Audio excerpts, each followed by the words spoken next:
Call to order the open session of the Board of Directors of Tahoe Forest Hospital District. And if we could have legal counsel report out of closed session. Yes, the board considered 4 items in closed session this evening. The first 2, there was no reportable action. For the third and fourth closed session minutes and medical staff credentialing, both of those items were approved on a 5-0 vote. Thank you. Now, are there any deletions or corrections to the posted agenda?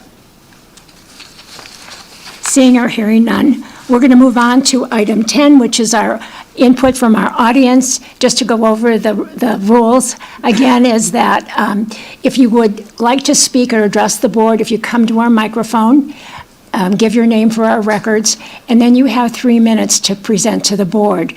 If I have to give you the signal, I only apologize ahead of time, but 3 minutes is our time limit. And we won't be able to discuss anything because it wasn't agendized, but we certainly can put it out to our staff to follow up. So do I have anybody that would like to speak in audience input? You're recognized, Deirdre Henderson. Thank you, Peter.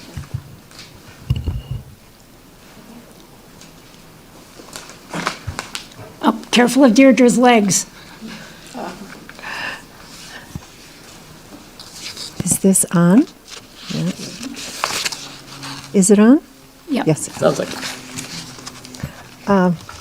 My name is Deirdre Henderson. I'm a full-time resident of Truckee, and I am the co-lead of 100% Renewable Truckee and the group leader of the North Tahoe Chapter of Citizens Climate Lobby.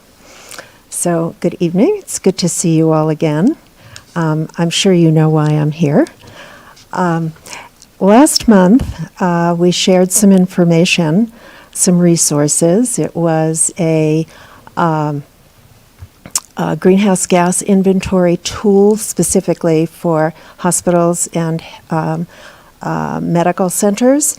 And so I'm going to share another resource with you this evening. There is a conference once a year sponsored by both Healthcare Without Harm and Practice Green Health, organizations that we have mentioned to you before. It's called Clean Med. This year, the conference is going to be held in Salt Lake City, not so far from us. So I'm encouraging you to consider sending a representative to the conference. It bills itself as the premier conference on environmental sustainability for healthcare. I didn't just take their word for it. I sit on on a group within CCL called the Health Action Team. It's mainly healthcare providers, mainly doctors. I may be the only lawyer who's a member of that group, but I checked with many of those members, many of whom have gone to the conference, and they have highly recommended it. They say it is the premier source of information about sustainability practices and climate action in the healthcare sector. So I really encourage you to consider sending a representative. It's a great way to learn a lot, to find out what others are doing, and to network. And by the way, people don't just go to this conference for no reason. They are saving money on the actions that they're taking that also help the climate. So I'm happy to give you more information or put you in touch with others who've been to the conference before. One last thing. Last month we asked that you have an agenda item of a report from your staff on the status of your consideration of membership in the Climate Transformation Alliance. I see it's not on the agenda tonight, so we encourage you to please put it on the agenda next month. It's a wonderful way to share information with the community and to indicate to the community how much you do care about environmental sustainability. So thank you very much.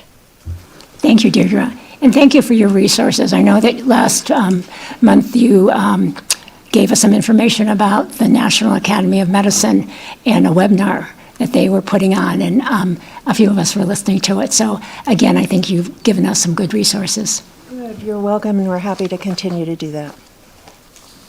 Any other comments? Audience comments?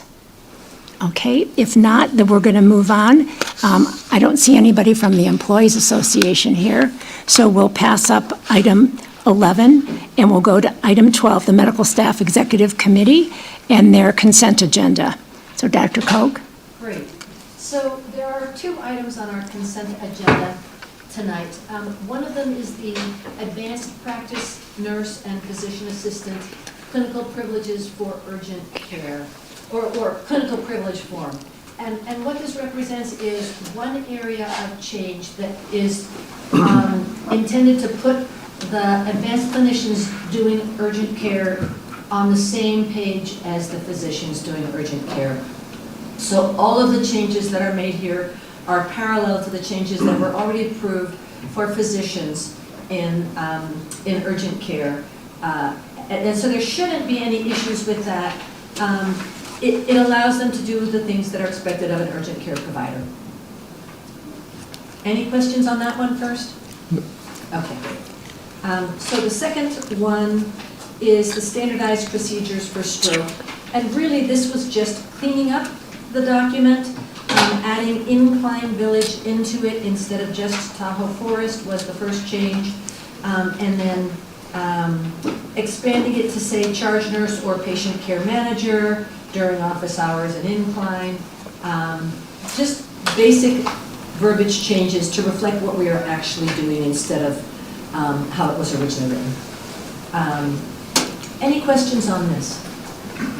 Anybody? Nope. Anything from our audience? Okay, can I have a motion to accept the Medical Staff Executive Committee meeting agenda, consent agenda? So moved. A second, please. Second.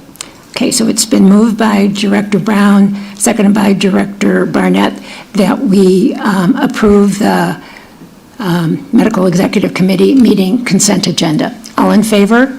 Aye. All opposed? So your agenda has been approved. Thank you so much, Dr. Koch. The next thing we have on 13 is our consent calendar, and these are reports and other documents that are of non-controversial background. But the board, any member of the board or any member of our staff can pull any of the consent agenda items. Is there anybody that wants to pull any of the reports? No, thank you. Anybody from our staff? Then can I have a a motion to approve the consent calendar as written? I'll move to approve the consent calendar. I'll second, Dale. Okay, so it's been moved by Director McGarry and seconded by Director Shamlin that we approve the consent calendar as written. All in favor? Aye. All opposed? So the JET calendar has been approved. We move on to the most important part of our meeting, and that's our items for board discussion. And the first one on our agenda is the Kids Zone Museum, and that's Carol Mager. And if we could have Carol come to our microphone. And then we'll have each of you come up as you're ready to present. He's going to introduce us. Oh. Go ahead, no. Okay. Carol. You stand there and introduce. It's a small group. Okay. I like you. Okay. You got the expertise. For the record, 1,000 years with our kids. Oh, was it on? It was on. Can you hear me? Yep. Before you go, Dr. Art. Yes. Ted Owens, Executive Director of Governance and Business Development, and it gives me great pleasure to introduce Carol Maher. Very good. At school by your brother many years ago, who represents the Kids Zone, who has been a really important component of the community for many years, providing great services to young children in the community. And I've observed the Kids Zone growth from the very beginning, actually. And so it's rather tremendous. I think what you're going to hear tonight, you will find to be an even larger step forward. So with that, I was going to turn it over to Carol to begin, because we have, I believe, 4 speakers this evening, but it's going to be Dr. Art.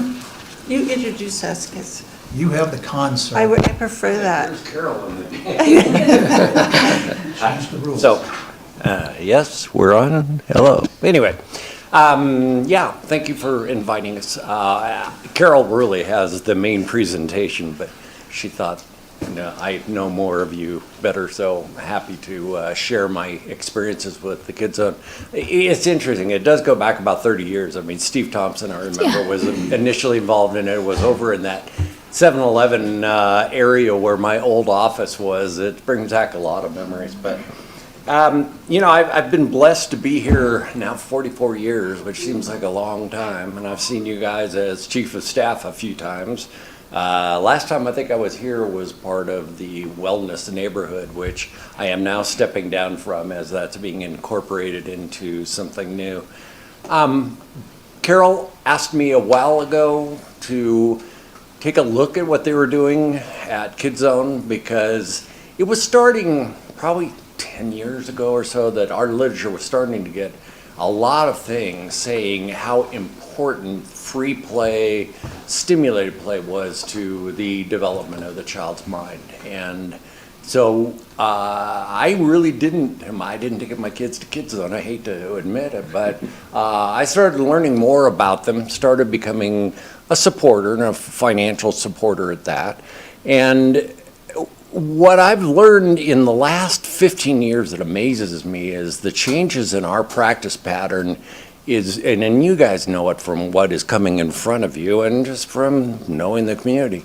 It used to be that the paradigm for us was preventative care, certainly with vaccines and a lot of other things, and the illness model. But now we are to where mental health is over 50% of what we're doing. And so there isn't a day that passes that we're not seeing kids with depression, with anxiety, with suicidal ideation, with ADHD, with a number of the other psychiatric things that are going on. So as it came through, and in my advisory role to the wellness neighborhood, one of the arms was the mental health. Certainly the one I was most involved with for starters was vaccination, and I still am. But wellness and mental health became huge.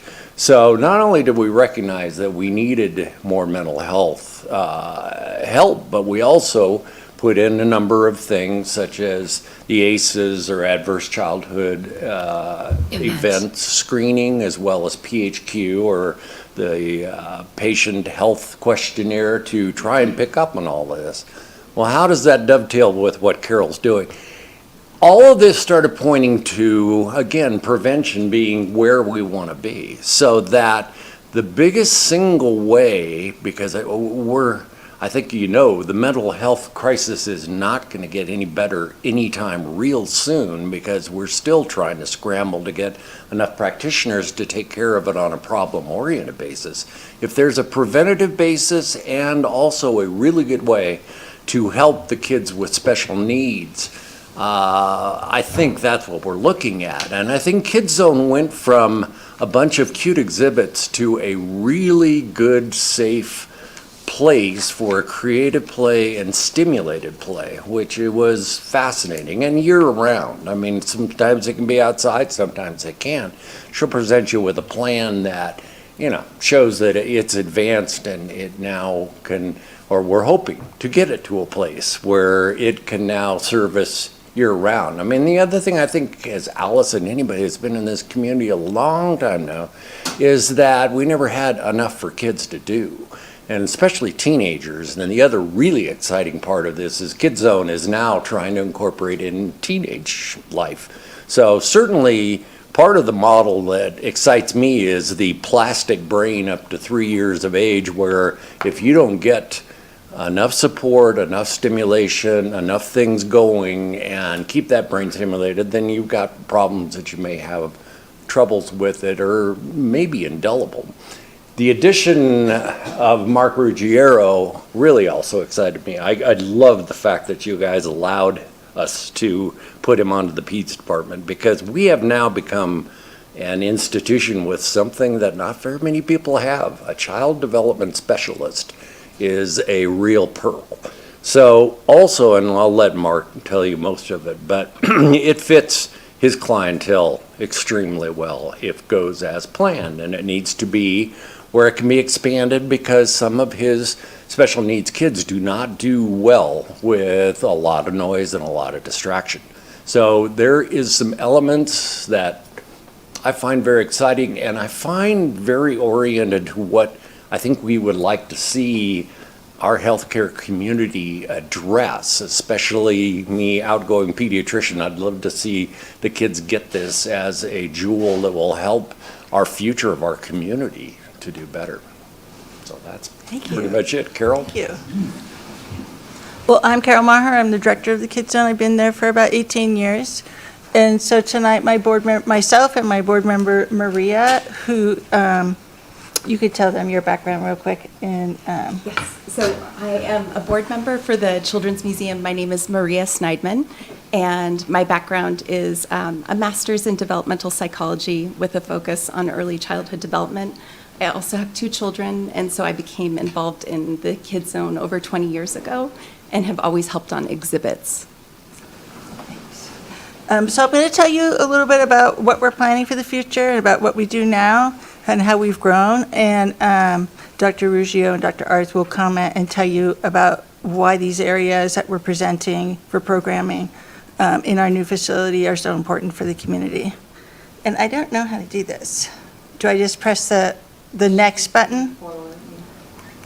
There we go. All right, so we're here today, and we thank you all for having us here tonight. We're here to discuss Kids Zone Children's Museum, a health initiative that directly aligns with Tahoe Forest Hospital's mission to enhance the health of our communities through excellence and compassion. We propose a partnership between Tahoe Forest Hospital District and the museum to leverage the hospital's clinical care and medical expertise, enhancing our focus on child development, family support, and health education. This collaboration aims to boost community well-being and serve as a significant public health benefit. Kids Zone, with over 30 years of public service, would like to join Tahoe Forest Hospital in becoming a unique provider of a comprehensive ecosystem for community health needs. Ultimately, improving the health outcomes for our community. I just want to ask, has anybody played at the Kids Zone? I should say played. Yeah, awesome. It's good to hear.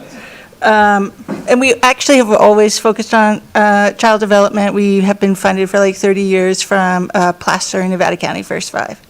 But I'll let Maria take the stand. Do you want me to, I'll do this. Sure. Okay. So if you can go to slide 3, please. So just as Carol mentioned, that was really the seed money for how we started, was a grant from Placer and Nevada County through First 5, California. There was a study that was done that showed that the children in our area weren't meeting their developmental milestones for gross motor play. And part of that was really because of our winters and kind of the difficulty in getting out and about. And when we think about our population changing over the years, that disparity between the ability for kids to get out between the two, ends of the spectrum has really widened more.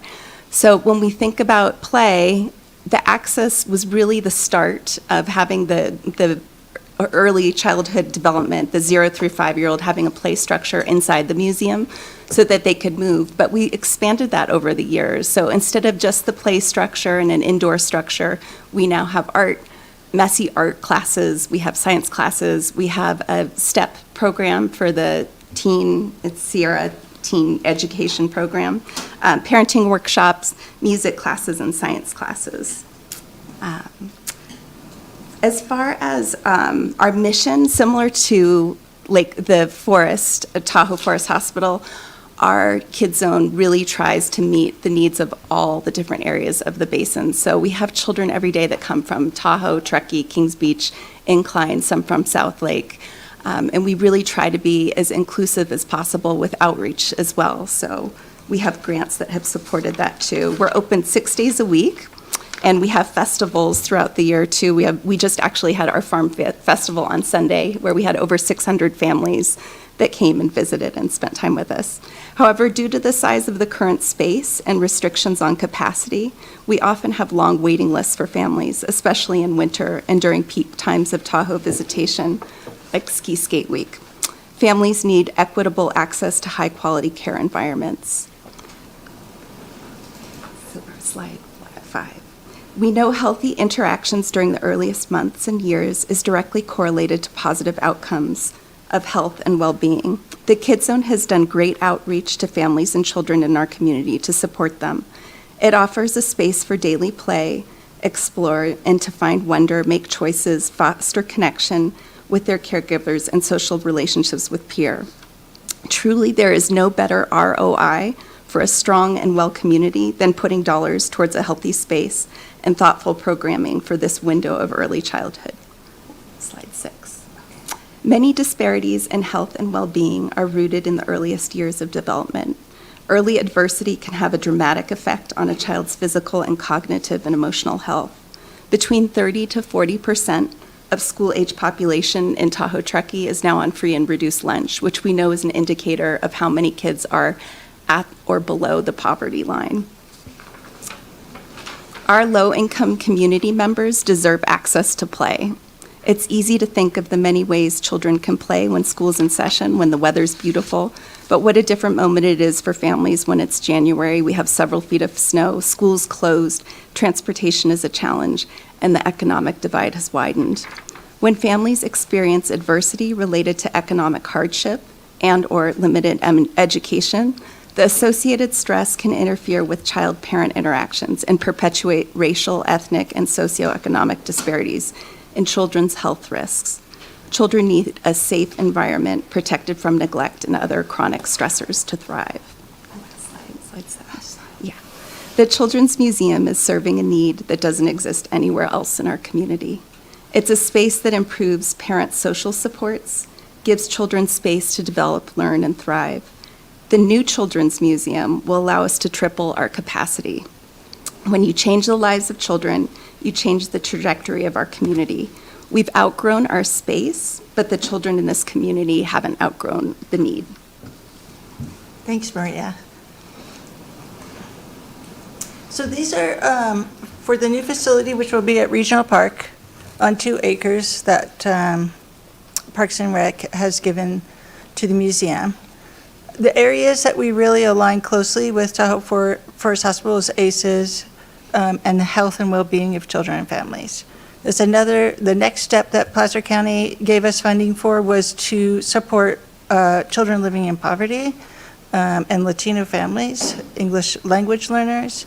And so we developed an outreach program that's nationally awarded to serve those populations and actually reach them and bring them to the museum, because that's very, very difficult because there's a lot of barriers. So we have bilingual staff who's successfully done that, and families visit the museum not just once, but between 3,000 and 5,000 times a year. As well as our staff, like during COVID, we were there as a part of the community collaborative to help the school district with tutoring for children and to help parents with some of the mental health issues that were happening with children and families in the community, because our staff is actually from the Latino community and has been involved with the Kids Zone for at least our Latino staff, who's our advocates, have been there for 10 years. So we're lucky that we were so how do you say that, woven into the Latino community, that our staff is highly trusted. And so therefore we're able to help in other areas besides what the museum mission covers. Whoops. Oh yeah, I was going to start. Okay, so the first space is the den that I'm showing you here. It is a teen space in the new facility. Parents have asked us for many, many years, could you please expand programs to serve our teenagers?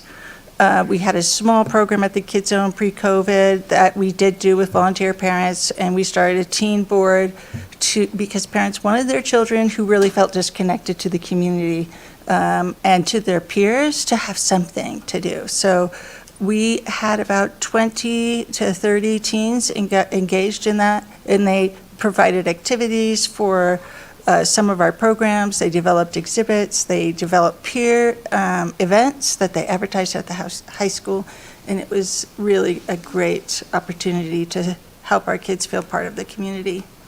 The Den also in the future, this is a program we have with the teen board and whoever they bring in with their peers to basically mentor other kids with different programs. This happens to be a robotic program.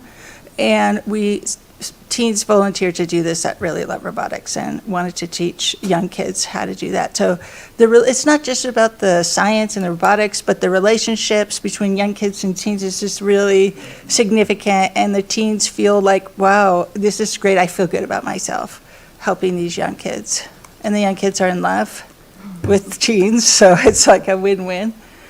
This spot is the Sunrise spot. It will be the only sensory development space in the region. Another audience that has been asking us please to provide programming are parents with children who have disabilities. We have started programs for them. We received a grant 3 years ago, and so we started programming for those families. They asked us specifically, could you please do programs with just us and not the whole community? We're tired of going places where people look at our kids and go, what's wrong with them? Or why aren't you doing something about that behavior? They don't understand it. So we do provide, right now, special night at the museum. Providers come in and tell parents about the different services for their children, whether it's speech, occupational therapy, PT, et cetera. And they come and we have different service providers at each of our parents' night, not parent night out, special night at the museum. We used to have parents' night out. They do activities for the kids while informally talking to parents. And it's been really great. Sometimes actually we get kids coming and families into the museum, Spanish speakers especially, asking our staff, this is what's happening to my child. I don't know, is that normal? And we're able to talk to them and get other resources to find out, to help them navigate the system and also all the services offered by the school district before you even get into school. So we are a connector in that way. So we're excited about that spot. That spot will also provide, a lot of hospitals are developing their own sensory space. I don't know if you know what I should have told you, know what a sensory space, integration space provides a child who has developmental delays. I think I'll leave it up to you when you talk. Yeah. Okay. Do you know? Could you tell us? This is in the classroom, okay. Yeah. Want to skip the speaker?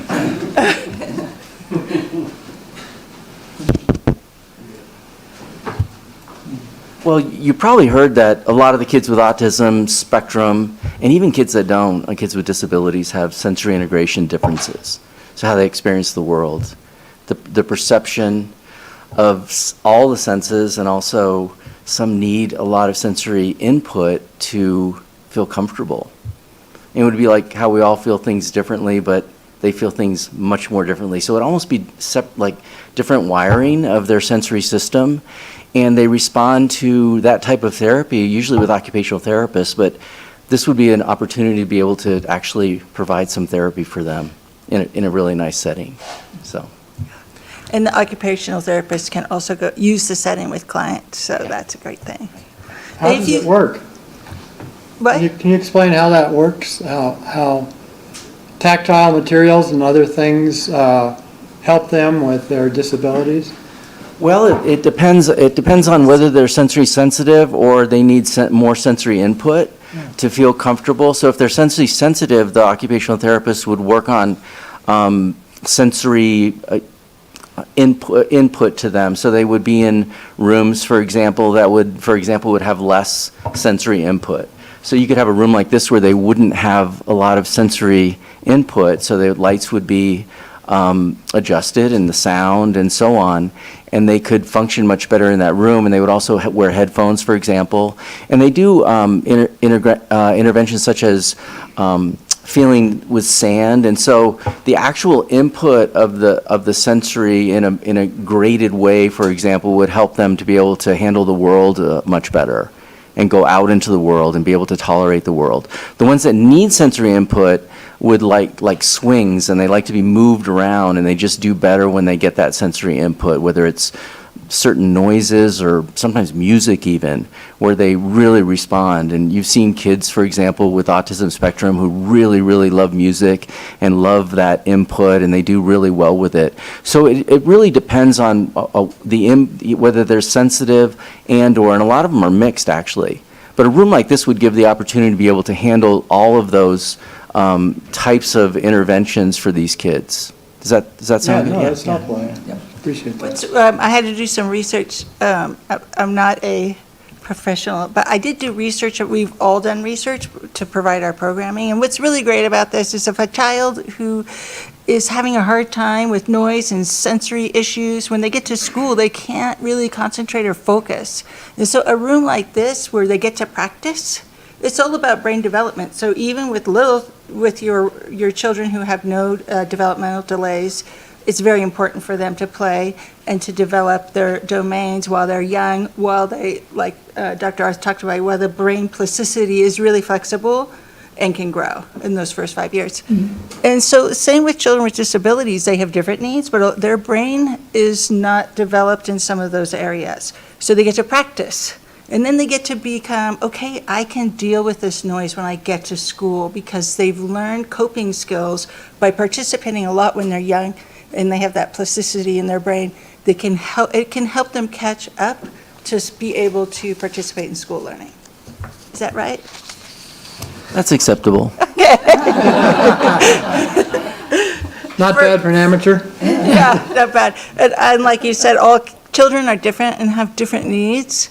And so that's what this room is going to serve for children with different needs. And then their parents know their needs the best. So the parents can do that with them, and then the parents learn, how am I going to help my child in this area? I think one of the exciting things about this is thinking about a dedicated space, too, for children that have sensory input issues. So whether they're hypo or hyper, being able to tailor make it versus what we have now is this one giant structure. I don't know if you've been inside, but where it's a lot of stimulation for any child that has any of those issues. Going in is very overwhelming, so there's not a space to kind of remove and work on those things. So seeing something like this, just a rendering, is really exciting because you can envision what it would be like for a big population of our children right now.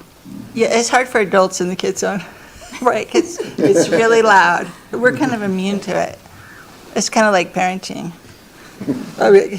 My kids, that's another story. Okay, focus. Okay, so again, in our programs, we have teen buddies, and they train in the program with our staff about basically they're in this program that we have when we have the parents with children with special needs, they attend and they become a buddy to one of the kids, and they play with them, and they engage with them, and they show them the museum.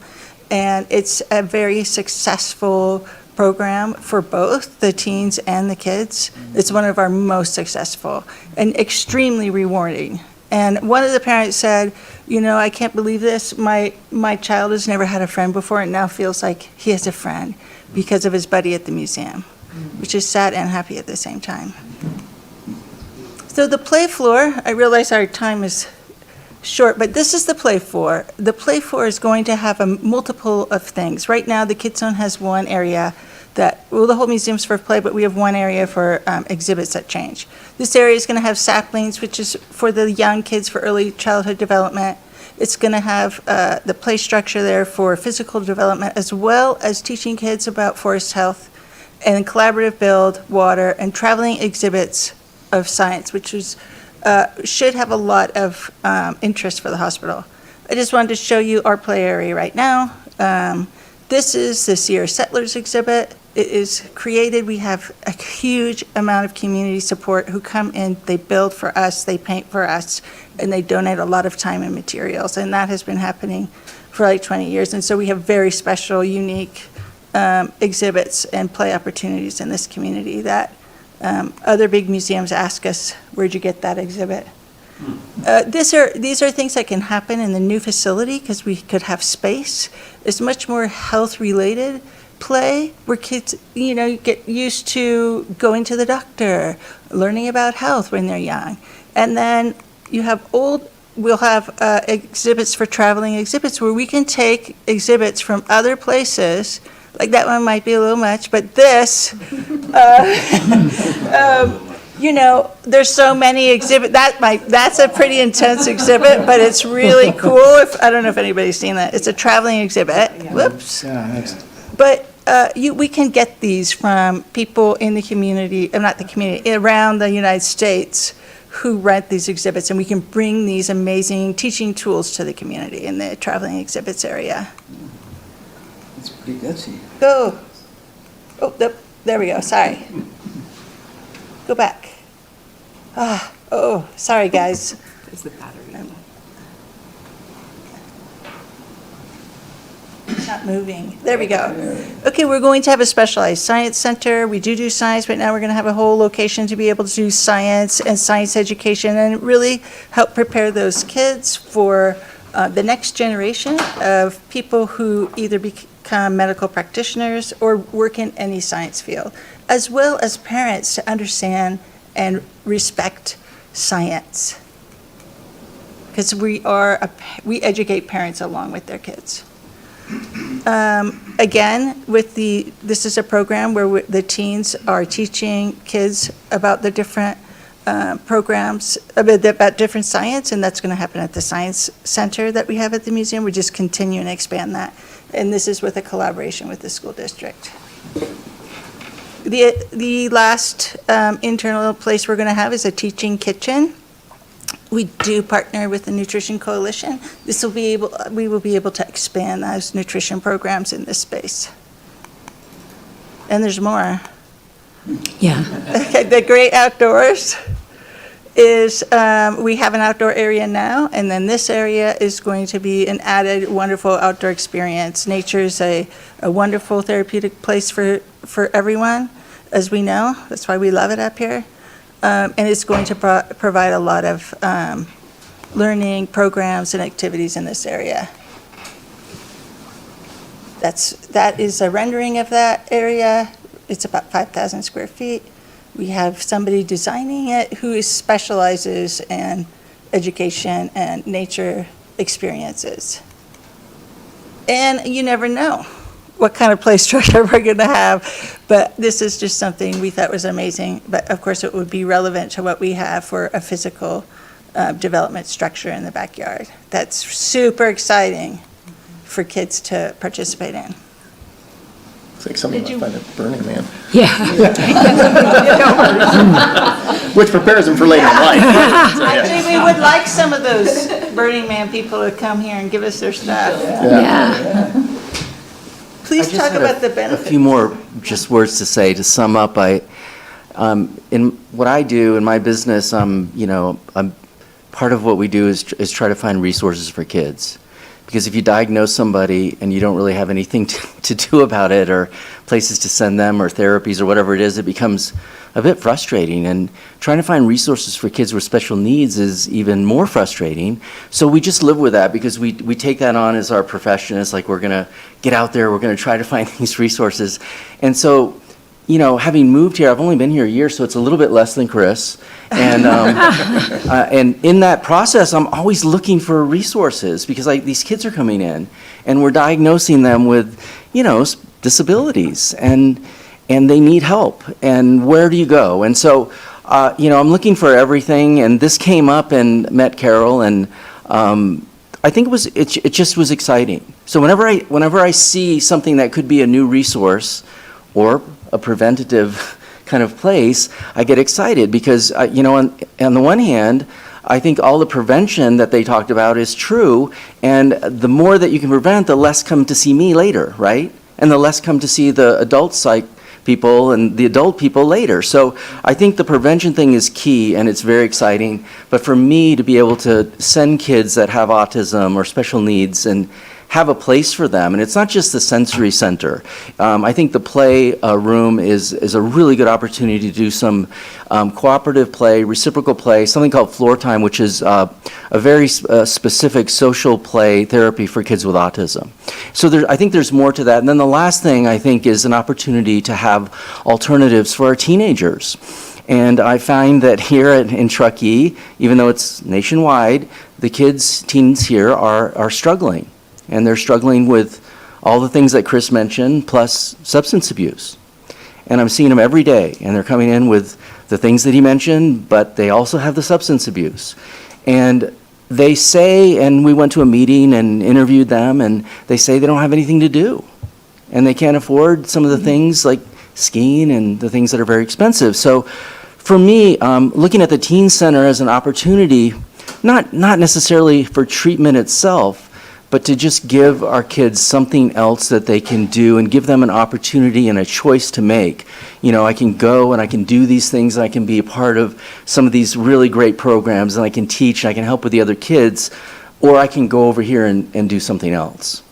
And so I'm really concerned about our teens, almost as much, if not more, than the younger ones that have the disabilities, the neurodevelopmental disabilities. So I wanted to say that. So I just think it's a great opportunity for some of the interventions of the kids that I see, and some opportunities for the teens for different choices that they can make.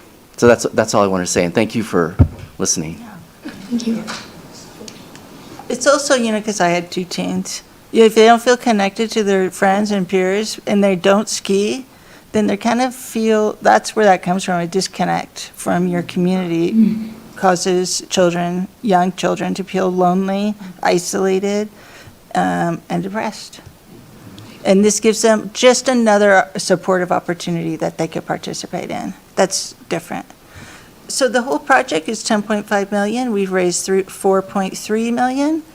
And the cost for all of the health and wellness infrastructure that we want to include in the museum is $1 million expense. And for all of our founding donors, supporters, there's definitely room for naming. We want to make sure that the community that we live in, this is not Kids Zone's project, this is a community project, that the community members who really support the project are recognized at the museum for families.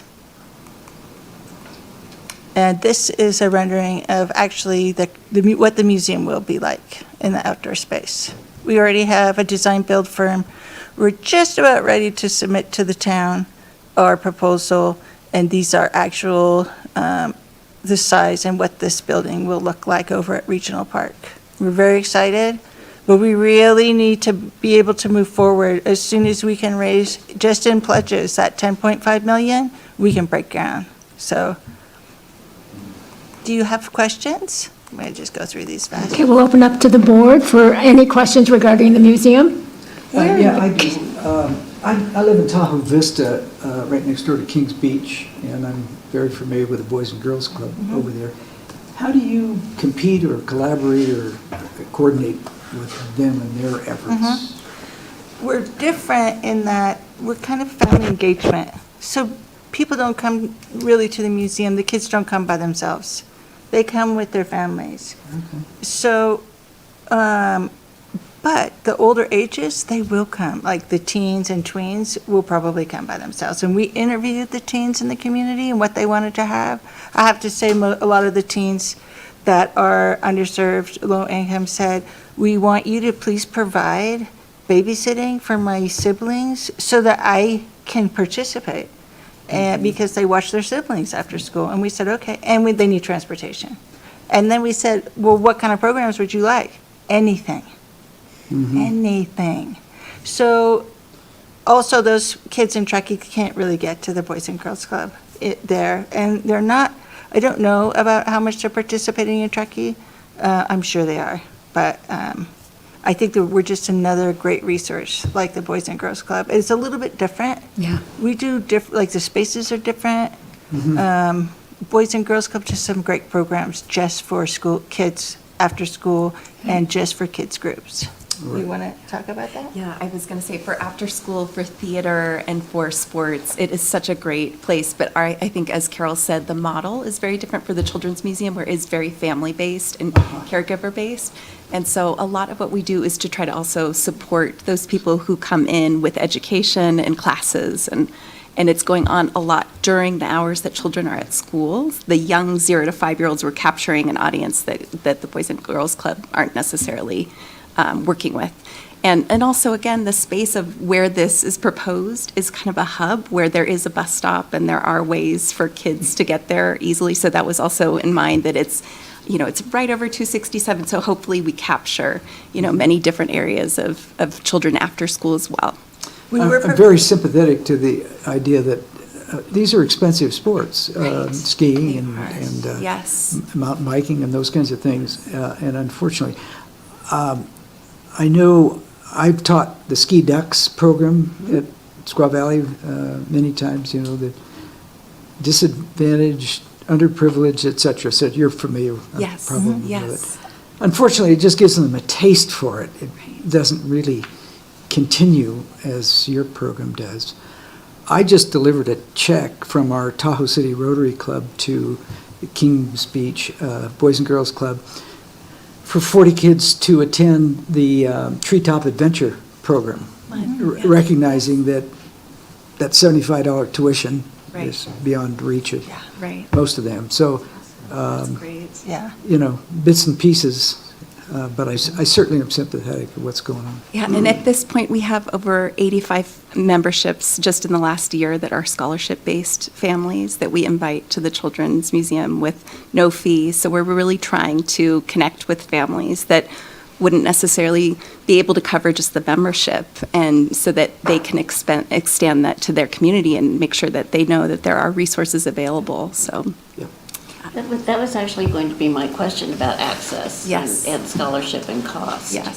So you say you have scholarships for 80? 85 families, this just this year. Yeah. Uh-huh. Yeah. So far this year, which our fiscal year starts, when we start counting, as you were talking about, in June. Right. Right, that's when our fiscal years, we count all our stats and money at the same time. That's our fiscal year. But we don't turn anybody away who can't afford to go. So there's people who get referred to us from partners like Community House, Healthy Babies, the FRC, which is part of Community House, State Preschool, Early Head Start, because all those groups use the Kids Zone. And actually, Boys and Girls Club brings groups to the Kids Zone when they have programs. We used to have bus service pre-COVID. We offered bus service where we would bring kids over to the museum from Kings Beach. I know they have their own vans, so sometimes they bring them over with their own vans. We don't have bus service right now. We're still getting stronger to be able to provide bus service. But along those lines, sometimes we have families coming in who, a mom is like, you know, I'm recently divorced. I don't have any money. I don't have access right now. And of course, we're like, okay, here you go, sign up. Well, you know, we don't really want to turn people away that really need us. So how are you going to be sustainable with all of the scholarships you're giving away? I mean, once you build your structure, which is what you're talking about, 10 million, how do you sustain yourself after that?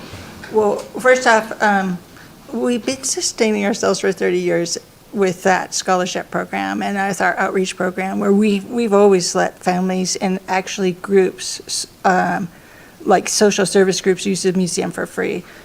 Tahoe Safe Alliance, or Tahoe, what was that, in the very beginning, used to use the museum after hours for their groups, like once a week. I'm just saying that, so when we move to the new facility, not only will we serve more people, but we're also going to make more income. We did an economic feasibility and financial feasibility study I could share with you with our business plan. It says because of, it estimates all the people we're going to serve. We're going to have an audience of 50,000. We have a store. We make income from a store. We do make income from camps. We have donations. And we have memberships. We have different types of memberships. So we have operating revenue. As well as we're slated to have an excess of $90,000 a year in the new facility, which we don't really have that now at all because we can't expand. We're going to have a cafe. We can, you know, earn money with the cafe as well. What are the hours of operation? You said 6 days a week, but how late are you open usually? So we're usually open, so we have an hour in the morning. Actually, we used to have an hour for families with special needs for that quiet time. It's too early for them, so we stopped that. So we are open from 9 to 5. Okay, and which actually leads to a follow-on question. You already answered this in some respect. Is when you think of a more collaborative relationship, I imagine there's a financial. I mean that's clearly a way that the hospital can participate. Like he's supposed to be on. Would you be open to or imagine a more collaborative relationship where after operating hours, you know, we're doing nutrition classes with adults or using the space Of course. outside? Okay. We're going to have we're going to have a room specifically.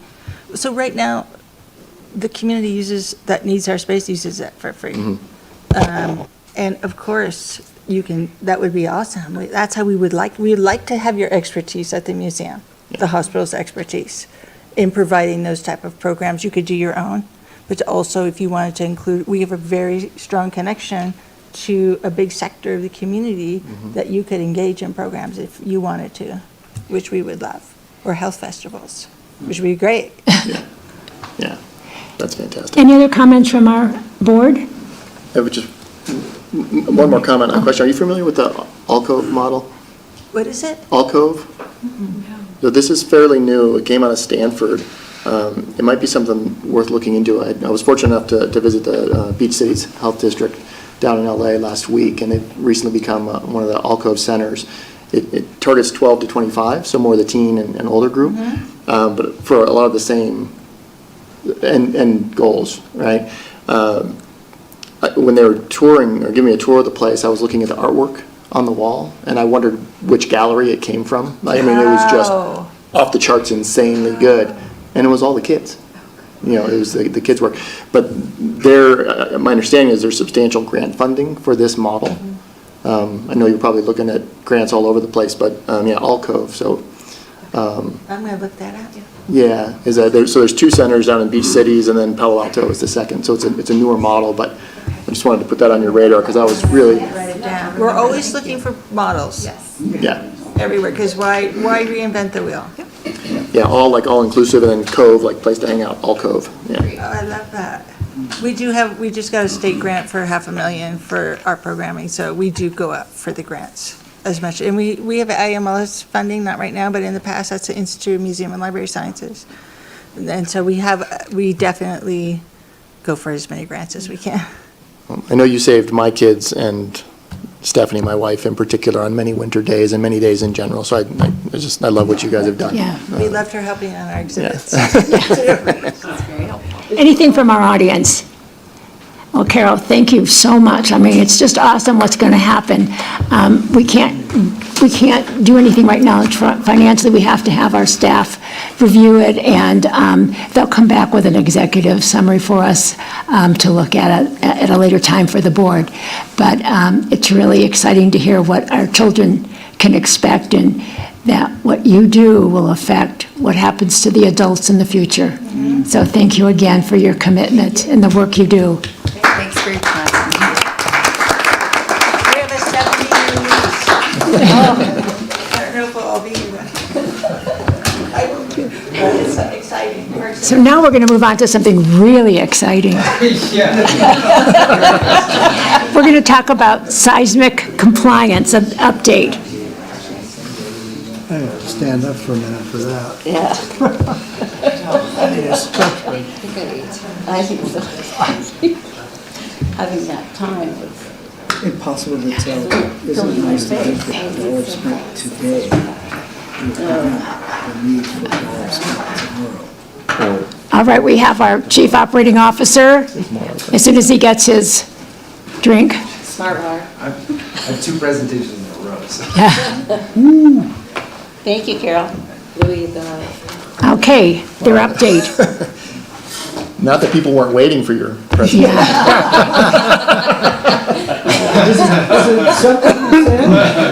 Let the record show everyone left the room. Yeah, Chair Wong, Board of Directors, that is going to be a hard presentation to follow because we're going to talk about seismic compliance. So we'll just jump right on in. I will say that these slides were prepared by Dylan Crosby, our Director of Facilities. Unfortunately, he was not able to be here tonight, but Dylan and I do speak often about seismic compliance here at the health system. We have considerable challenges, and then I have a good deal of past experience with at least the 2020 requirements at a past hospital. So today we're going to talk about background. We're going to go through some definitions, look at our current status here at Tahoe Forest Health System. We're going to look at what we're proposing as a compliance plan, and also a new Assembly Bill, AB 1882. So a little bit of background on where this all started. So really the conversation started in 1971. There was an earthquake called the Silmar earthquake down in the Los Angeles area.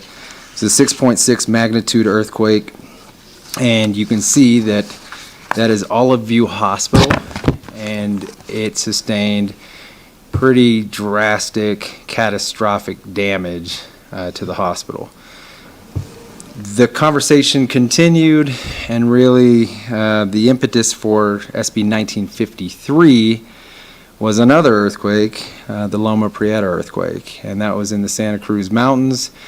Ultimately, there wasn't hospital damage to this level, but there was a number of hospitals that lost total power loss. Backup generators weren't really required at that time, and so they saw 5 hospitals in the area that had total power loss. 43% of the hospitals in the area ultimately had some power loss, potential, those that maybe were forward thinking had generators, but it was a significant challenge for the community.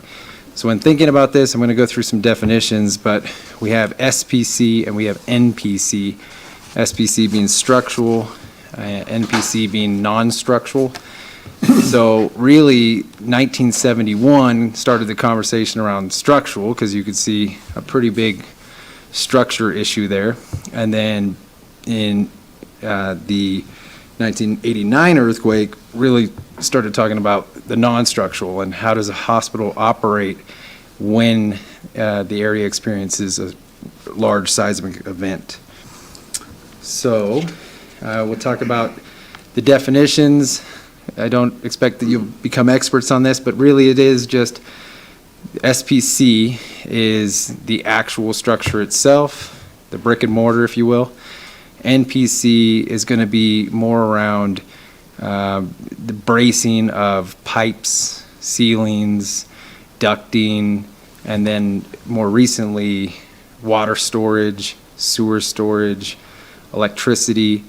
So currently, SPC, as we kind of advance through this, there's more hospitals that have kind of on the spectrum of moving through the SPC requirements. They are further ahead than where we're at right now with NPC requirements.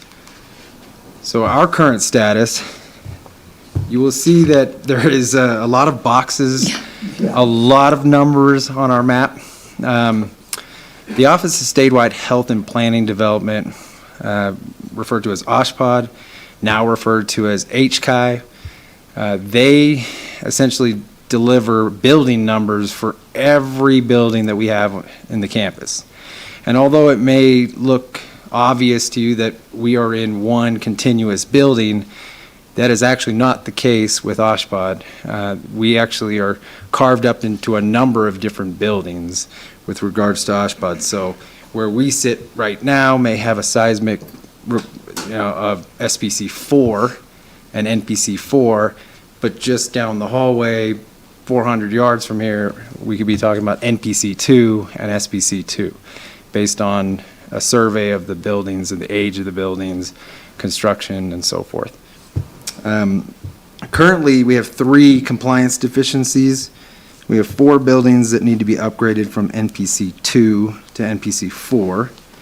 We have a 1952 building and a 1966 building that currently cannot meet the NPC or SPC requirements without very significant funding, which would essentially make it not a feasible project because you can rip it down, build it back up for less cost. And we also have NPC 5 requirements, which we'll go into in a minute here, but water and liquid waste storage. The first building in the list is the 1952 and 1966 buildings. Their current required services in the building are EVS, so environmental services, central supply, which before 2030 need to move those services into a compliant building, as again, those 2 buildings are not feasible to actually reconstruct or essentially remodel those buildings. So we're going to need to move EVS and central supply before 2030. The second 4 buildings, and you may hear me, talking about groups of buildings, but again, the way that OSHPD looks at the buildings is they kind of compile those buildings. So the 4 buildings, they house portions of ED, surgery, the emergency department, diagnostic imaging, medical gas storage, and these buildings will need to be upgraded from NPC 2 to NPC 4 before 2030. And this project has already been designed, permitted, and construction is planned to start next year.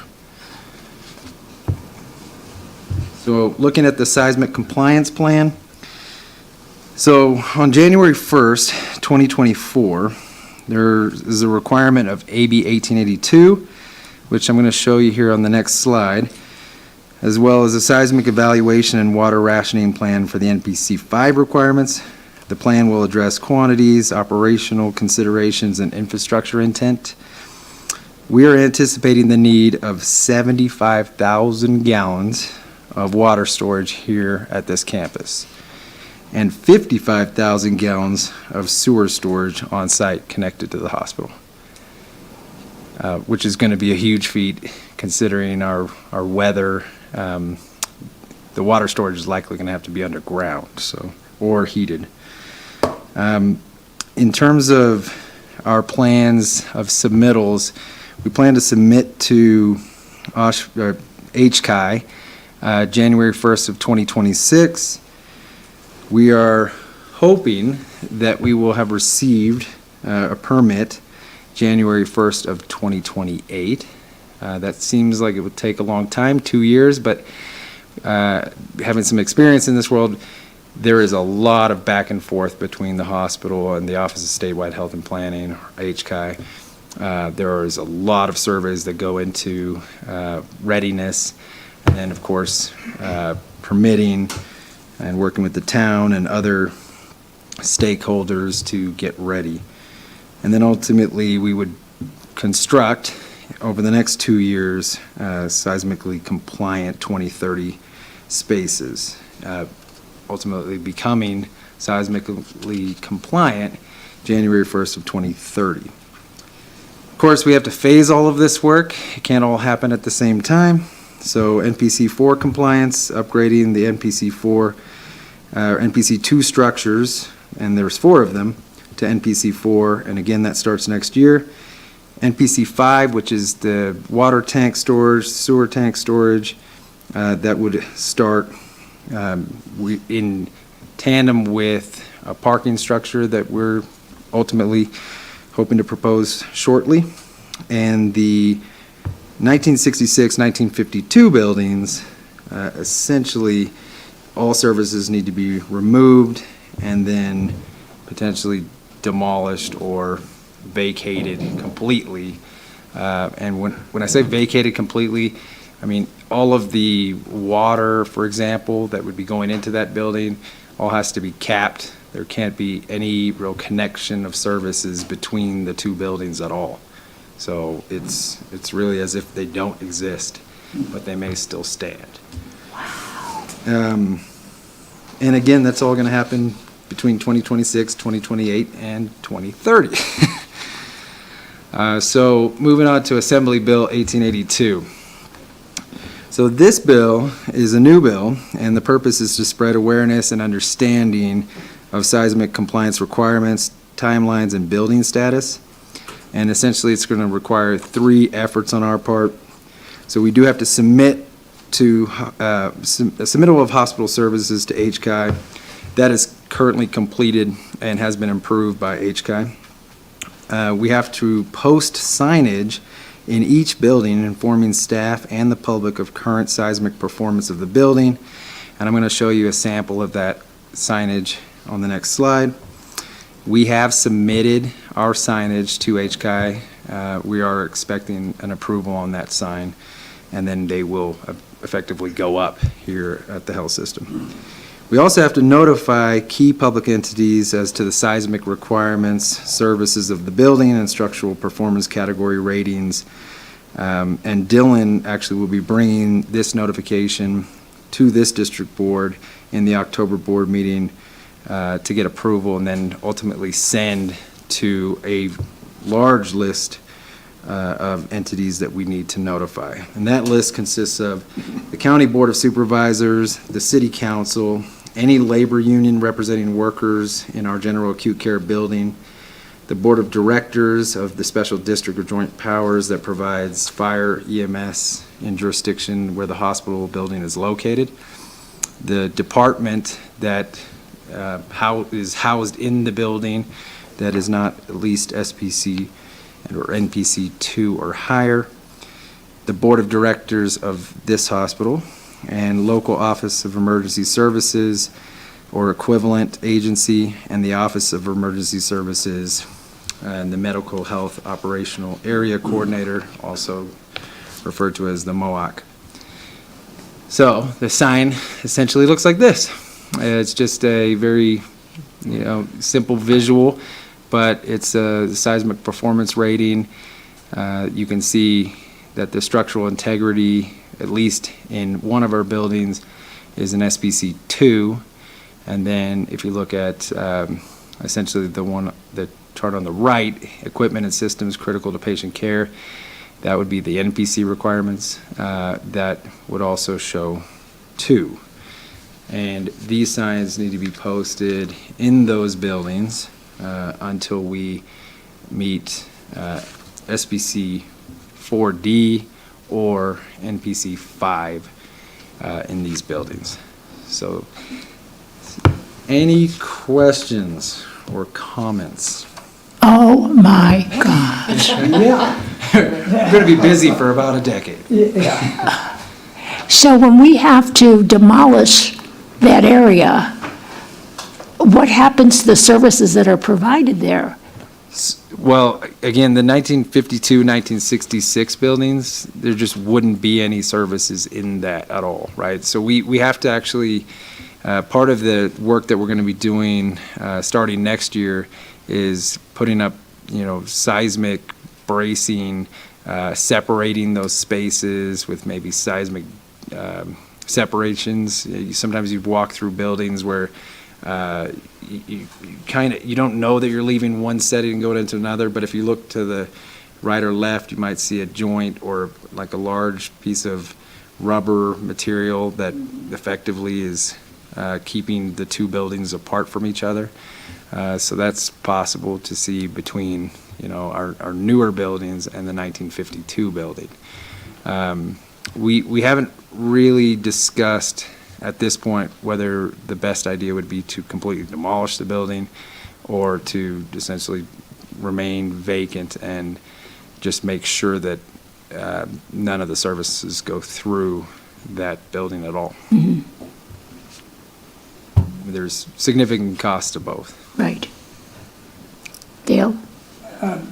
Ted, as you know, I first got involved with this hospital in passing Measure C, which was ostensibly brought to the public to complete this seismic retrofit, the requirements at the time.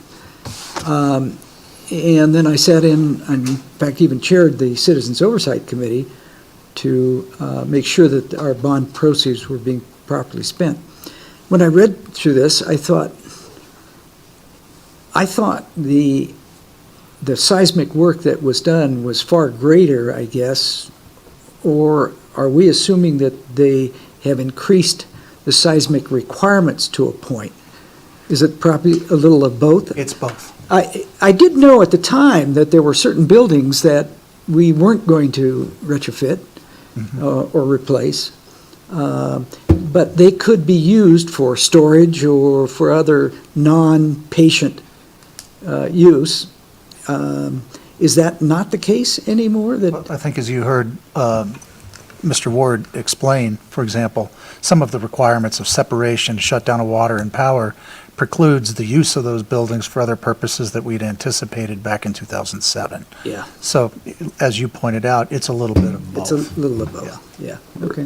We're kind of in a window right now because there was requirements for SBC 1 hospitals to move, or 1 buildings, SBC 1 buildings, to become at least SBC 2 by January 1st, 2020. And then essentially you could provide no services in that building, but you could utilize that building for maybe clerical activities and that sort of thing. Outpatient, there was some limited outpatient services that could be provided at SBC 2. Yeah. What we're really doing now is by 2030, they all have to move up again, and that's SBC 4 and BC 5. And so that really takes away our ability to utilize an SBC 2 building that we, like the 1952 and 1966 buildings. Right.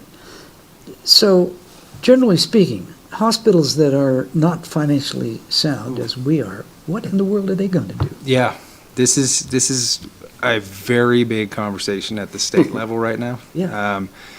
Every year, the rural hospitals particularly come together, and every year we try to work with a legislator. We have a friend in Dr. Wood, and essentially try to pass a bill that will push off. Yeah, right. Will really exempt critical access hospitals, which are your most vulnerable hospitals. And then we generally find that we're not getting a whole lot of traction on exemption, so then we think about, okay, delay. And right now, there is a possibility that we'll see a delay of the requirements I just shared with you until 2037. Yeah. But it definitely feels like you're horse trading all the time. Yeah. Because you are dealing with a lot of unions. Mhm. And so oftentimes, it takes, critical access hospitals and other district hospitals to essentially provide something for that trade of relief. Yeah. We haven't found that something just yet. If I may add, Wood's bill has been made a 2-year bill, so it'll be picked up next year in the second year of the session. The one thing that's lost upon many legislators, and where we might get some traction, is that the unions aren't really interested in, bless you, in rural hospitals, because that's not where they're located. That's not where their workforce is located, which is also a problem for the rurals. For example, Mayor's Memorial is a good example. You would have to mobilize that workforce, that specialty workforce, to be there. You provide housing for them, things that the metropolitan areas don't have to do, in addition to snow loading and earthquake loading. So this is kind of lost on many legislators, and so I think it'll take a pretty good effort to try to communicate that and achieve those exemptions. Maybe we will get lucky, but we'll see. Well, in the meantime, you can buy everyone a hard hat. Yeah, there'll be some construction going on. There is precedence here because originally the SBC 1 requirement, where you had to move from SBC 1 to SBC 2, was January 1st, 2013, originally, in the original bill. And then as we started getting closer into 2010, 11, they actually moved that to January 1st, 2020. Then, even as we got close to January 1, 2020, they provided an additional, essentially 5 years relief. Yeah. Really, it worked out where it was 2 years, and then you actually started seeing fines in the remaining 3 years. Yeah. So that wasn't ideal, but I imagine something similar will happen. I mean, none of us can be for sure, but I believe that we will see some delay in this. But essentially, the rural hospitals, I think the unions would probably move and say right now that they would even support all the critical access hospitals getting an exemption or a delay, but they're worried about the pin in the dam, right? So they're worried that if they do support that it will just kind of open the door to the conversations around, Kaisers and Sutters, and there is hundreds of billions of dollars worth of work that they would ultimately be not doing if this requirement wasn't in place. So, but you've answered my question to this. It's not only pushed off the requirement time, the game time, but it's also moved the goalpost, unfortunately, and that does make it a lot tougher. There's some discussion in addition to try and look at very small rural hospitals that might meet some threshold or benchmark with a financing or loan type of a capability, because you know darn well they're not going to pass a go bond in Modoc County or Lassen County and be able to do it. So there's a lot on the table still, but it's pretty grim. As I said, I was When they down looked in, at this bill, did they consider the risk area? Like certain areas are a greater risk for? One size fits all, Alice. Yeah, Yeah. I can't tell California. you how many times we brought that up. So it wasn't a great idea on my part. No, it was That's a a great great idea. idea. We talk about that all the time with legislature. Essentially, they've kind of treated the entire state the same, and clearly, the San Francisco Bay Area is going to have a higher risk than, Redding, California, right? So they didn't really allow for that. They just essentially crossed the state and said, this is the requirements. We have really tried to advance that message, but it's kind of been a futile effort so far. Well, you know how they say hindsight's 20/20. When this whole thing came up about seismic, when we did some of it, the heliport was on the falls or near the falls, and they wanted us to get rid of that, and somehow we did something, and it was okay. But the CEO at the time said, by the time this happened, by the time we get to 2030, we need to be in a new place. Unfortunately, we didn't look at that as nicely because there was land at that time and it wasn't as costly. But now we're going to really feel financially how to do this. Yeah, and it's difficult because we have to operate the hospital, right? And, it's essentially an active construction zone when we get to this. I mean, it's fixing a plane in flight, and that is extremely challenging.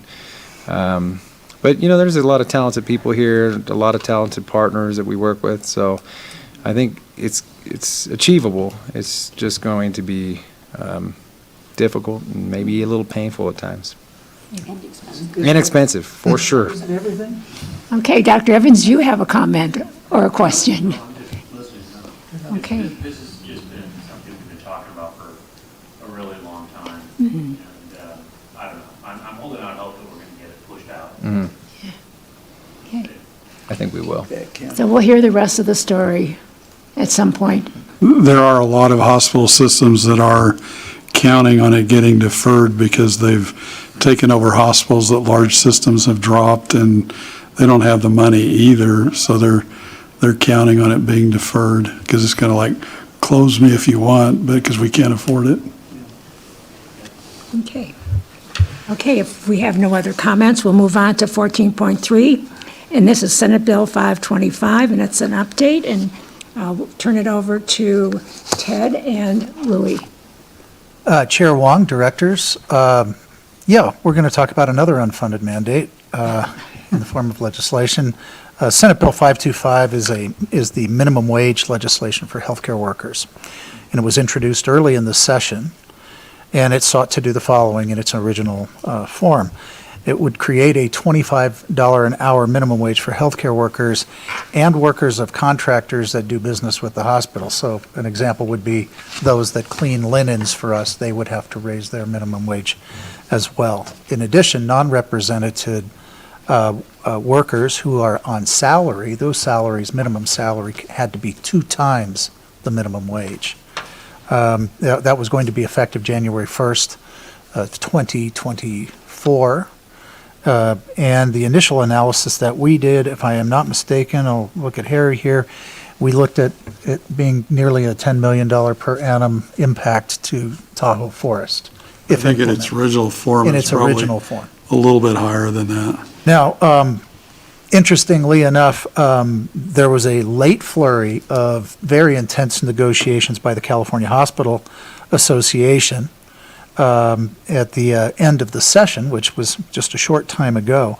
And so there were some rather major amendments and changes that were made in that. There was a minor amendment mid-season which brought the minimum wage to $21 effective January of 2024, but it would go up to $25 the following year, and instead of 2x for minimum salaries, go to 1.5.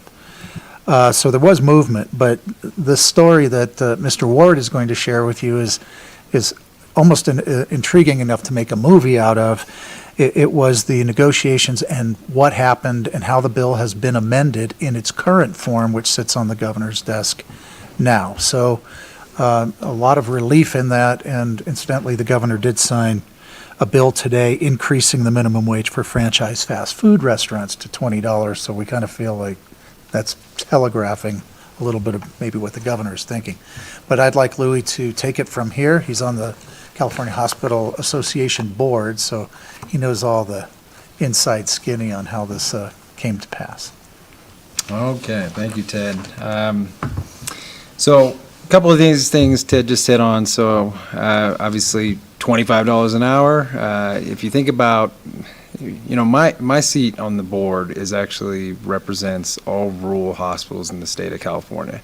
So generally, roughly about 77 different hospitals that I know they have some deep challenges with regards to getting to $25 an hour. Here at Tahoe Forest, we did do the math. We were essentially knocking on the door of that with everyone.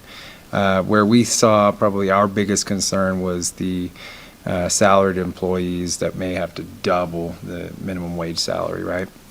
But when you look at hospitals like Surprise Valley, California, or Seneca, or Chester, or I guess that is Chester, Trinity, these are hospitals that, their current minimum wage would be somewhere in the maybe $17.50 range right now.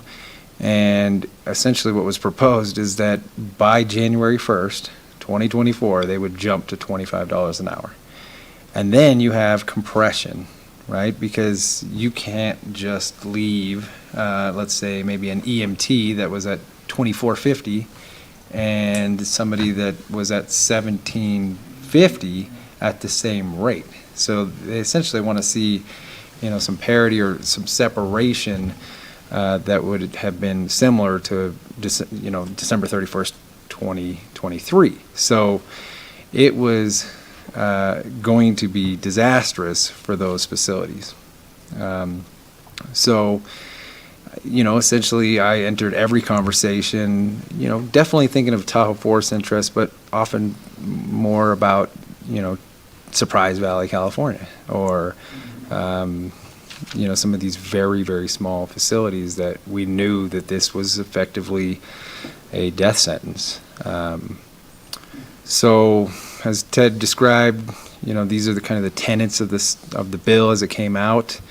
It did apply to almost all healthcare facilities, obviously all hospitals, clinics, skilled nursing facilities, doctors' offices, even doctors' offices. I mean, there are not too many independent practices left, and this was really there would be none left after this, right? And it applied statewide and in perpetuity, and ultimately also had a 3.5% inflation or increase each year. So this is a tough bill. As well as that, really calling out the contractors and vendors. At one point, the bill was so vague that it seemed as if Aramark, who is a linen company, that just by the fact that they drop off to us, we have to ensure that their employer pays that delivery driver $25 an hour, right? If we had a florist that was maybe local and working for, a local business, by dropping off flowers to the hospital gift shop, we got to make sure that they're making $25 an hour. And this has ripple effects across any community that would have, a rural hospital in it, particularly because, let's say we're paying $25 an hour to an EVS worker. Surely the maybe local hotels wouldn't be, but then now you're pulling that staff from them, right? There's a good chance that people would apply each and every time that there was an opening. And so then they have to compete against that. So it was really a thorny bill. If we look at the financial impact of the bill, $8 billion in the state of California in year one. And this is just healthcare, hospitals, clinics, skilled nursing facilities, doctors' offices. There was an additional almost a little over $4 billion to the state and local governments. Obviously, if we are seeing increased costs, you know, you have the Medi-Cal programs, you have a variety of different programs that they would actually have to increase costs as well. And so you have $4 billion to the state, $11.3 billion by 2030 when factoring in the 3.5% increases, right? And then over $80 billion in 10 years, and that's before factoring in inflationary and industry growth.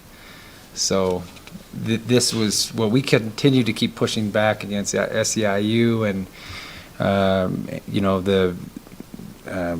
those that wrote the bill was, is this how you really want to spend your healthcare dollars over the next decade?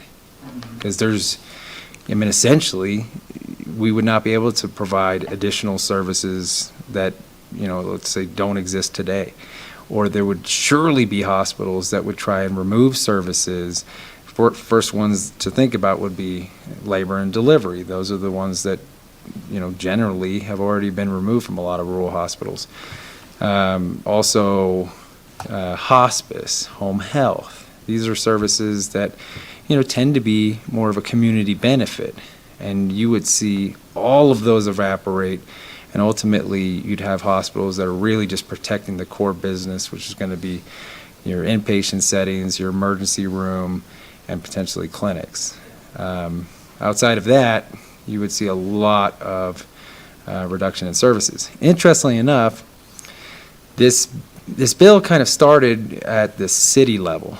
So in the LA area, they actually brought it to the LA, originally City Council, and they wanted to see that all hospitals in LA paid $25 an hour. And they were in fact successful with that, right? There was a number of different cities, and I believe even the county of LA, that actually went ahead and instituted this. The issue was that immediately the hospitals that were having to deal with that started reducing out services and started actually looking at their hired individuals, their FTEs, and started looking at areas where they could potentially reduce to kind of meet this new expense. And the SEIU came in and sued them because part of the bill that the SEIU put forward essentially created operational handcuffs. Because in that bill, it said that if you were going to reduce out services or eliminate jobs, that the SEIU would sue. And so they're currently dealing with that right now down in the LA area. So once that bill passed in some of the cities around LA, they essentially wanted to push this at the statewide level. And they really wanted to push it as a ballot measure across the state. But effectively, we believe we've been able to stop that because we have come to a compromise. And I'll explain what that is here in a second. So you can see that there was considerable opposition to SB 525. On the left there is a letter from us signed by Harry Weiss that, of course, points out a lot of what I just shared with you, because the original bill was pretty devastating to rural health and a lot of our hospitals that surround us. And then on the right side, you can see a CHA floor alert, which shows that please vote no on this, right? And this was passed around. One of the things that's interesting is concurrent with this, you can take comfort in that the Office of Healthcare Affordability is launching as well. So seems to be a tight correlation to affordability, I guess, but you got to have some humor, I guess. Yeah. Oh, the Office of Healthcare Affordability is launching as all this bill goes into effect. Yeah. Yeah. We just smile, you know, it's just money, but. Well, I did have an opportunity actually to talk with a number of the governor's healthcare leaders from DHS and others, and of course, Yeah, it was somewhat comical because we did ask if the Office of Healthcare Affordability would do the feasibility study on this, and so they, it was kind of in jest, but it was kind of ironic, right? So I called it the Office of Healthcare Unaffordability, and some people didn't like it, but so I want to just talk to you about SB 52 amended. So essentially, after a number of calls, many of which were Saturday mornings at 8 o'clock in the morning, but really worthwhile effort because it's when all of us were available to just on a moment's notice be available to talk with the SEIU leadership and others to negotiate this. What we've come up with is 11 large hospitals, the 11 largest hospital systems in the state, including UC's, Kaiser, Dignity, Providence, Sutter, Cedars, Los Angeles County, Adventist, Tenet, Scripps, and Sharp. They will move to a $23 an hour in July 1, 2024, 24 and 25, and 25 and 26. So they obviously have the quickest path to $25 an hour, as many of them are already in urban settings. Essentially, this is already kind of priced into their operations at this point. There is a group of 77 rural hospitals, and Tahoe Forest is in this group. 31 are rural critical access hospitals, 39 are non-system hospitals with over a 75% government payer mix, and 7 of those hospitals are in fact in systems, but they all have 90% government payer mix. They moved to $18 an hour in July 1, 2024, and there will be a 3.5% increase each year, ultimately ending with $25 an hour in 2034. Talking with a lot of our colleagues at the rural hospitals, representing rural hospitals, this is much more palatable. Yeah. And many of them will see 25 before 2034, but they will think about, again, Surprise Valley, California, will probably take all of that time to get there. And then all other hospitals, $21 an hour in 2024, ultimately arriving at $25 an hour in 2028. And then you see, just recently, a no vote essentially being changed to a yes vote on SB 525, which we also followed suit on and alerted our local representatives that we were in support of voting yes on SB 525. And currently, this bill is, as Ted said earlier, sitting on the governor's desk. We very much expect that it will be signed. I think it's clear now, considering that the fast food bill did just get signed, that we're probably just days away from that. So I think it was a successful effort. I think there was a lot of time and effort put into this amongst countless people, but ultimately I think it brought us to a good place that preserves healthcare in California's most vulnerable communities for many years to come. I think, Louis, the other minimum wage for all other than fast food and healthcare is what, $15.50 an hour, I believe? Yeah. And, like Caltrans was saying yesterday in a meeting, they can't hire anybody right now because nobody will respond to their wage ranges. And so I think there's going to be a lot of other lateral push, harm, post offices lose employees to others as well. So it is very disruptive to have $15.50 and then fast food have one rate and healthcare have another. It's very disruptive on other businesses as well. It took a long time to get to good news. Well, I mean, We wanted you to savor it. Yeah, it took a long time to get to this, so we didn't want to pass through the. So as far as our union and our association, the non-licensed versus the licensed, so will that make negotiating easier or? Well, currently our union contract is in place for a number of years now, but no, I don't think so. I think as we start seeing the minimum wage come up, of course, the cost of living here is considerably higher than most places in California. So I think, we'll see a trickle-down effect of that, but it'll be more manageable based on these more manageable numbers. I was just asked a question that I do want to touch on. So early in the slide deck, you saw that, I described a florist being paid $25 an hour, Aramark. Good news there is we negotiated that as well. So the employee of another organization must at least do 51% of their hours here for us, and then it triggers the need for us to make sure that they're being paid the healthcare state minimum wage.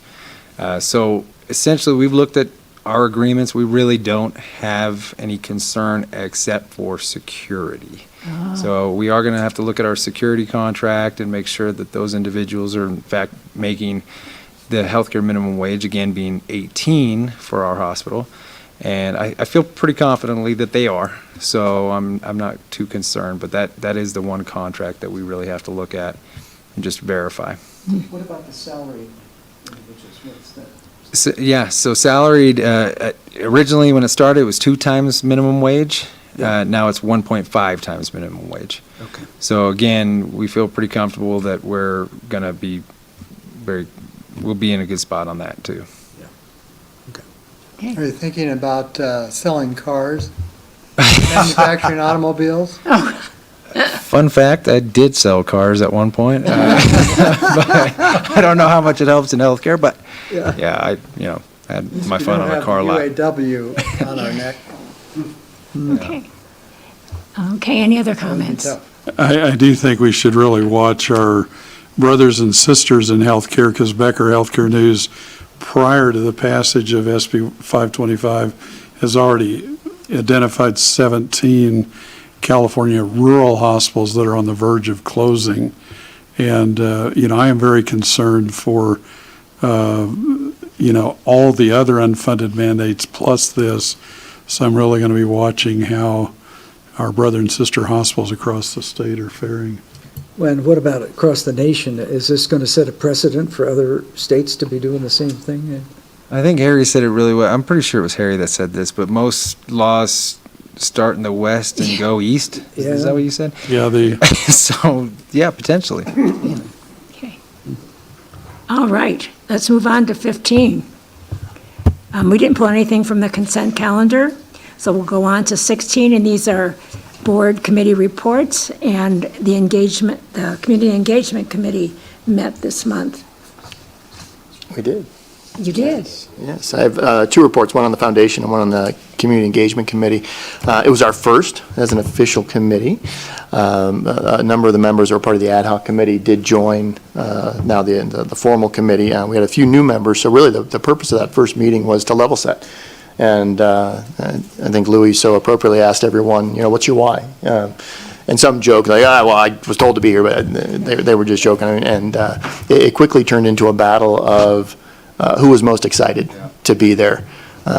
Brian felt that he won. I don't know that was the case because, he was the only one voting for himself on that. But, so overall, really productive meeting to just sort of set, kind of level set and revisit the importance of the work we need to do around community engagement. The presentation from the Kid Zone earlier in the meeting here, I think, just spotlights not only the tremendous partnerships that are potential for us, but their direct impact on the care we deliver and the way we promote health in the community. So, again, really high level of excitement from everyone that was there participating. We did leave the meeting consistent with what we talked about in the ad hoc. It can be overwhelming. There's almost too much to do, right? If you try and look at it all, and right. So how do we really knock this down into bite-sized pieces?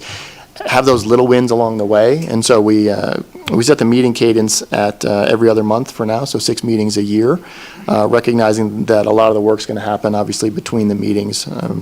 We'll change that as needed, but that's where we set initially, and then for the first meeting.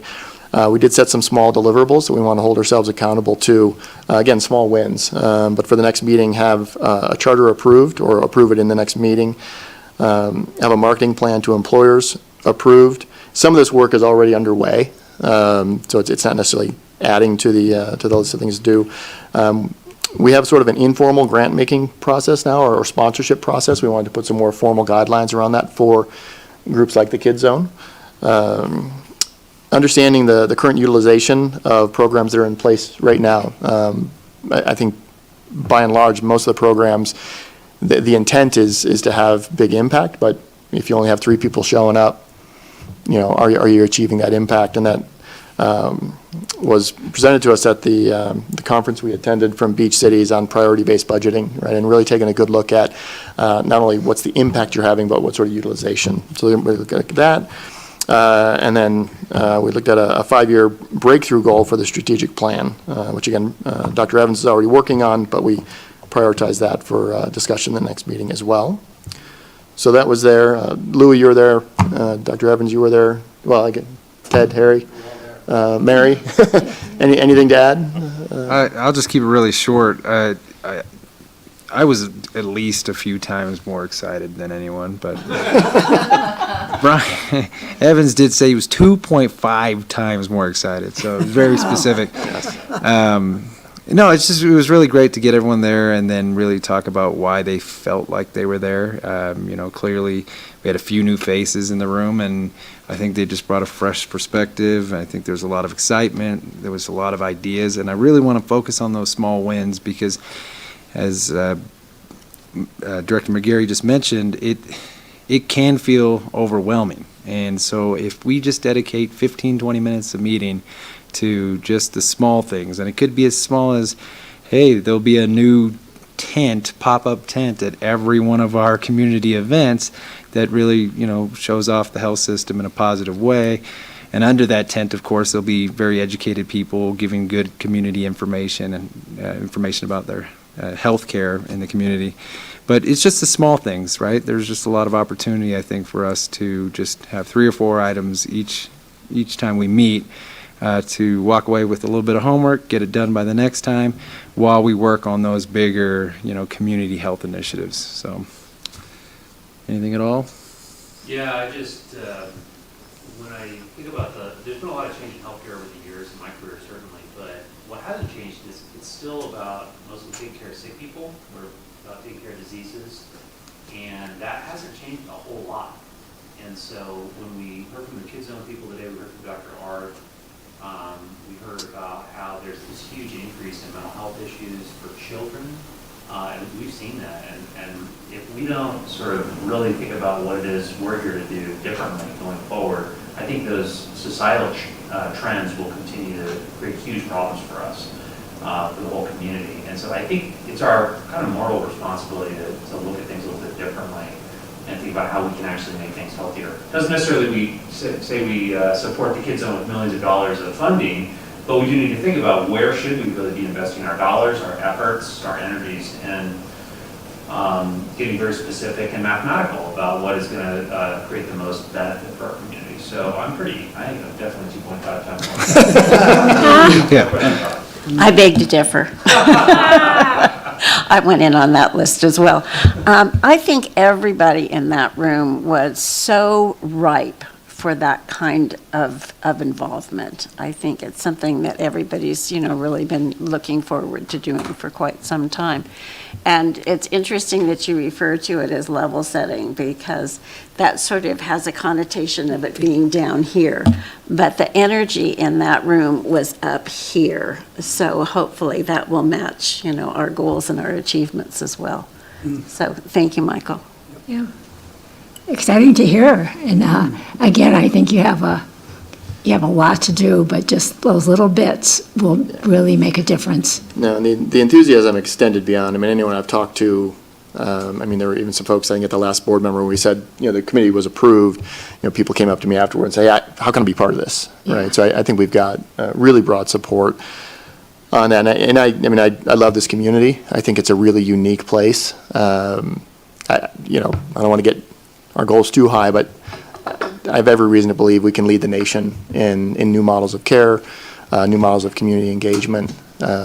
We've got a pretty special place here. So I think we've got, yes, a lot of work, but I think a lot of support as well. So, and then quick foundation report, 993, I have million, but I think that's incorrect. I had in my head just just shy of 1 million, but 993,000 fiscal year '23, which is sort of right in line with averages over the last couple of years, so pretty consistent there. Reviewed and updated the board member job description with the intent of expanding the board, right? So they took another look at what does it mean to be a board member on the foundation. And then actually approved adding Scott Wessel to the board, which we also approved in our consent agenda tonight. And then lastly, Julia Bjorkman joined the staff as the donor development and event management specialist, so adding to the team nice. over there. Yeah. Okay. All right. That's my updates. Thank you so much. Any other committees that met or want to report? We're due for a finance committee meeting next month, are we not? Yeah. Okay. So nothing to report on that. I continue to keep the Incline Village Foundation Board informed of activities here on our board. They're still very excited about the success of the Beach Boys concert, and they spend a considerable amount of time talking about how to fine-tune it in the future. No more Beach Boys, though. They've said they think they've worn out that particular venue, but they want to do something very similar, and they've just got to pick some other... Taylor Swift. Taylor Swift. Taylor Swift!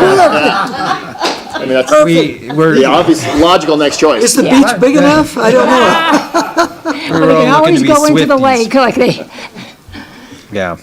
Taylor Swift would be great. we'll put you on that committee, Dale. Yeah, yeah, right, yes, I'd love to be there, yes. Well, I was going to have the members that went to ACHD give their takeaway on it, but all of you were at ACHD, so I'm not sure we really need to do that, unless someone's just dying to tell us their session that they greatly appreciated, beside AI.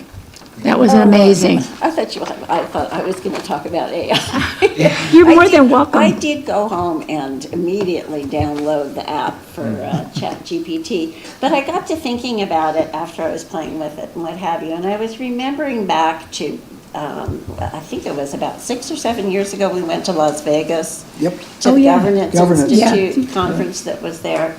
And the two things that they talked about at that point in time were consumerism Yes. and telemedicine. Yeah. And we thought that was going to change the landscape of healthcare forever.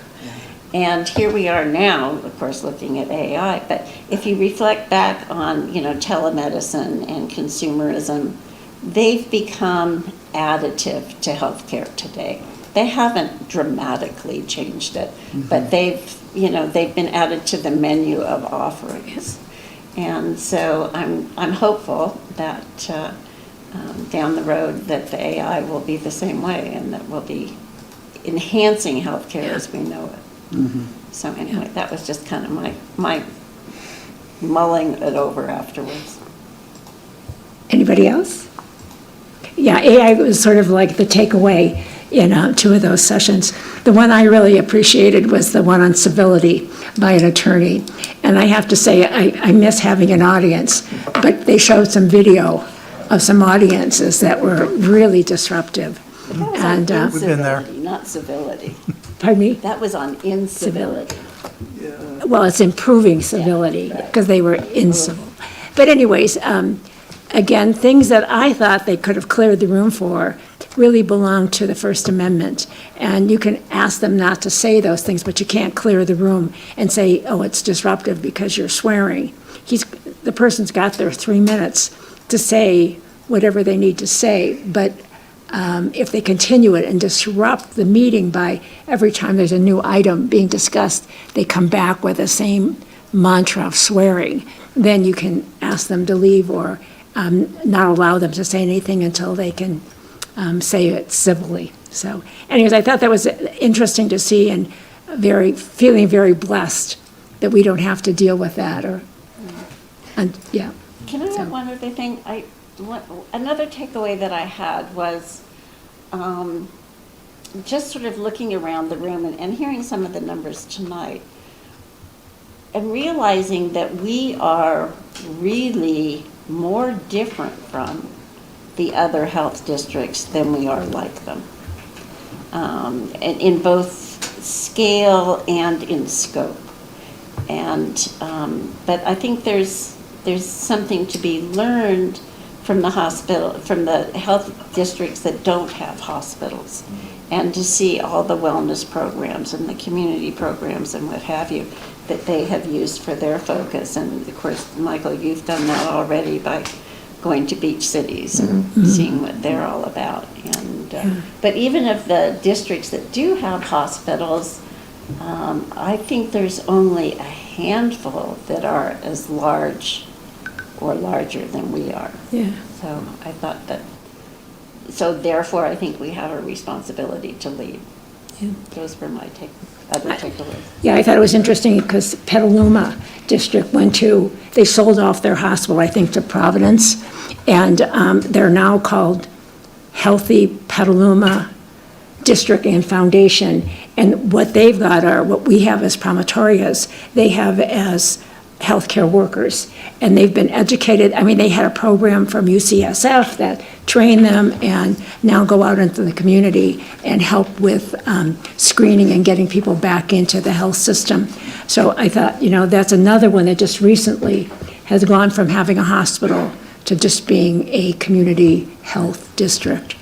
So. Yeah, well, I guess I'm turning into Louis in that I did visit beach cities on my family vacation, so lead by example, yeah. But no, it was interesting for two reasons. One, they gave a presentation at the conference on priority-based budgeting, and I think really understanding how you best do this work moving forward, because they don't operate a hospital. Interesting point, he shared with me they sold the hospital in the late 90s because they couldn't afford the seismic. Oh. Yeah, so they made that assessment. They said, we just can't do this, and they passed off the hospital. So that is a very real, very real threat.